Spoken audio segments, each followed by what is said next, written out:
ڕێز عوسمان ئێستا باس لەوە دەکرێت کە پێویستە هەسەدە خۆی بێبەری بکات لە پەکەکەوە تەواوی پەیوەندی سیاسی و سەربازیەکانی لەگەڵ پەکەکەدا بپچڕێنێت بۆەوەی ئەو پاڵپشتێنی و دەوڵەتی کە ئێستا هەسەدە بەدەستی هێناوە بمێنێت و بەردەوام بێت و بیانوویەک نەدات بە تورکیا بۆەوەی لەسەر هێرشەکانی بەردەوام بێت و ڕێی دەولی لە دژی هەسەدە بجوڵێنێت.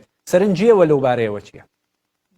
برایە من ئەم سیاسەتە سیاسەتە تورکیە ji ber ku em di nav dane em siyaseta wan baş dizanin.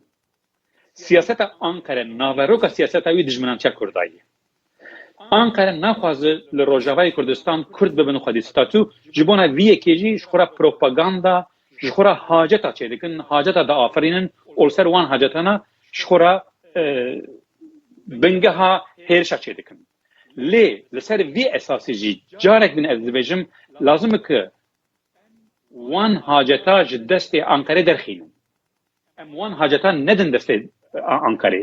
Ji bo xatirê ku ew nikaribin bi rehetî propaganda xwe bikin û nikaribin bi rehetî êrişa bi serên Kurda da bînin.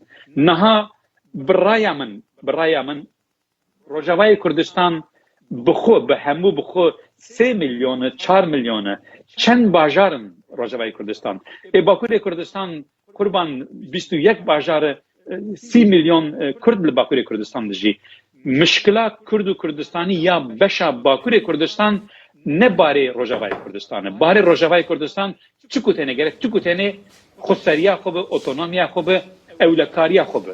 Ku gava ku ew gîşte armanca xwe û çawa ku niha Rojavayê Kurdistan, Rojhilatê Kurdistan, Başûrê Kurdistan ku bigîjin aramiyê, ku bigîjin statiya xwe û bi dostane bi Ankarê re tev bigerin, ez bîr û bawerim wê xuna çareseriyê ew atmosfera xuna nermayê bidin Ankarê jî da ku ya Bakurê Kurdistan jî çare bike. Xulese gotina min ew ku lazim e ku hacetên ku di destê Ankarê da em giş bi hevdûra wan haceta ji destê Ankarê bigrin, mazeret nedin Ankarê ku hêrişê Rojavayê Kurdistan bikin.